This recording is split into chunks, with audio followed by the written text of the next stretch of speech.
This is the second interview with Diana, and I'm Tony asking the questions.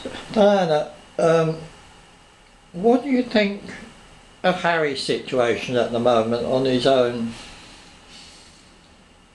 Mixed feelings about it. Ideally, I'd love to see him happily with someone, settled down, and, well, as he said himself, he's a kid at heart, so he absolutely adores children, but that's so obvious with Centre Barley, and children everywhere in the world absolutely adore him. And so, yes, ideally, I would absolutely love to see him as settled and happy as William is with Catherine.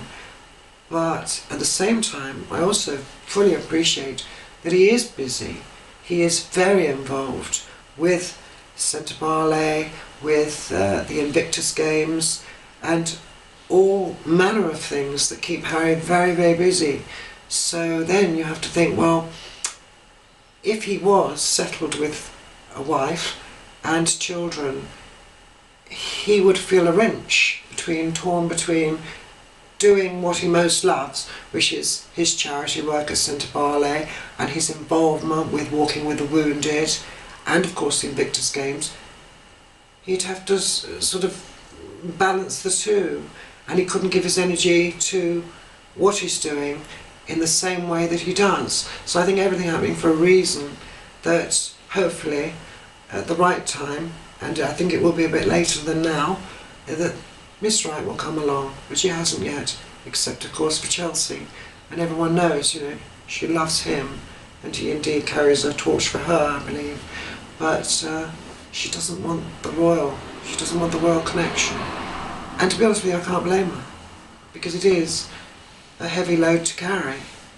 And if you're not prepared for that before the relationship, the marriage, then you certainly won't be once you're in it. Have you any advice for Harry? Keep on what you're doing. You are really an inspiration and a delight for so many people, and particularly, as I say, children, and physically challenged children and mentally challenged children. They warm to Harry and he to them, and he touches them. He reminds me very much actually of me, very, very much, which is a lovely thing to know that he has, and he does by the bucketful. He's big-hearted Harry. And what do you think of Catherine, William's wife? Adore her, absolutely adore her. And I love the way that in their engagement interview, Will said that, you know, she's going to walk her own path. She's not trying to walk in my footsteps, and she hasn't tried to. You know, she's true to herself, but she's become, as I call her, the People's Duchess, because she is so natural, so warm, so friendly, and everybody who meets her says she's lovely, and she'd have to be for William to have decided that's the lady for me, which of course he took time doing, everyone knows that, but I always supported her from the beginning. I always knew she was the right woman for him, and she's proved it. And as I've said regarding Harry, it's very hard to be an outsider and to enter into the firm, the Royals, but she's done it. Yes, she's had an amazing guiding hand from William, but she's had to do a lot of work herself to prepare herself for it, and you only need to see by the way she handles herself now, speaking in interviews, etc., how far she's come. So I fully commend her, as well as of course now being mummy to my grandchildren. Yes, that's just what I was going to ask. Of course, you're a grandmother now. How does that feel? Oh, it's special. There's obviously a tremendous sadness that I'm not around them, because well, people I'm sure can imagine what I would have been like with George and Charlotte. I think I would have been fighting with Carol for time spent with our grandchildren, but no, we would have got on marvellously well with each other and shared them, I'm sure, very amicably. But yeah, they're beautiful, of course they're beautiful. I'm going to be biased, they're mine, they're my grandchildren. But adorable, both of them, absolutely adorable. And may I ask what you think of Charles's new, well, not new now, current wife, Camilla? She's fulfilling a role that she was destined to fulfill, because everything happening for a reason. She was meant to be with him, and the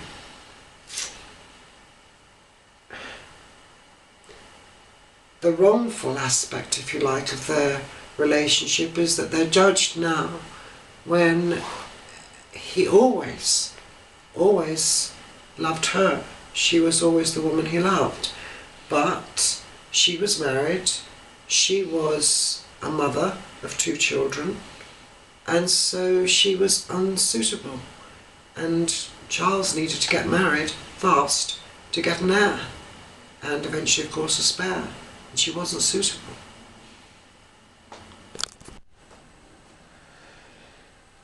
And have you any comments or advice, Diana, on the current world situation?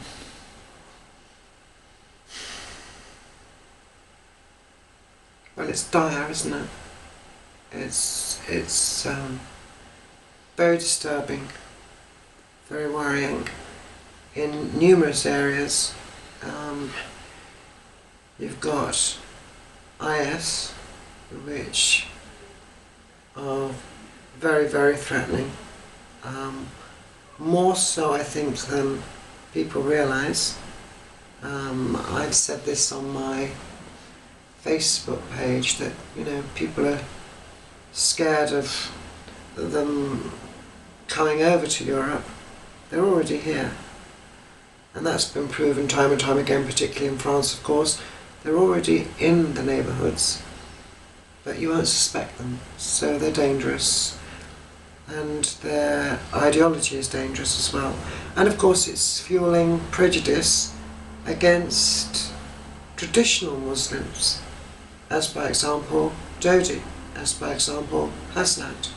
Neither of them would have supported IS or their philosophies and ideologies, which are a perverted viewpoint, because they're killing people at random, and Muhammad, any prophet, wouldn't encourage that.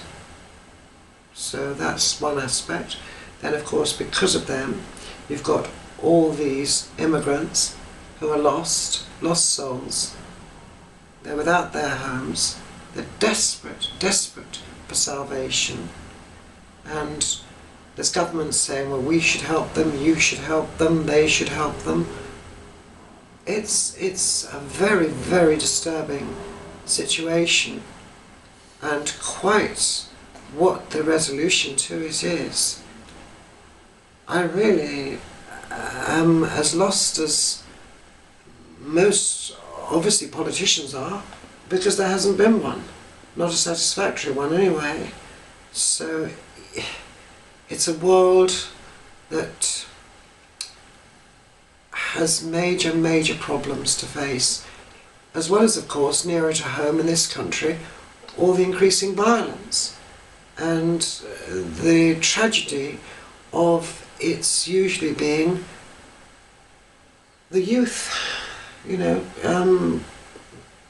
boys and girls stabbed under the age of 20 by boys and girls under the age of 20.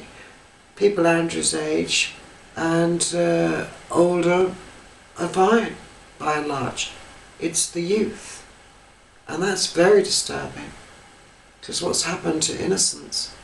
it seems to have gone far, far, far astray for many, many reasons. And we'd need a much longer interview, I think, to cover this topic of debate, because it's one I could certainly talk about, but I would need longer to do so. Thank you, Diana. Do you think that the real facts about what happened in Paris at the end of August 1997 will become public knowledge? Well, they're not yet, so I hope so, yes. In answer to that. Right. And you've been channeling through Andrew since 1997. Mhm. Are you happy for your earthbound aspect to stay with him as long as necessary? Absolutely, no question about that. Because he's perfect for the job. Oh, well done. I think that's the end of the interview. At least it's come to the end of all the questions I've prepared. Again, at the end of the interview, as before, is there any final thing you'd like to say?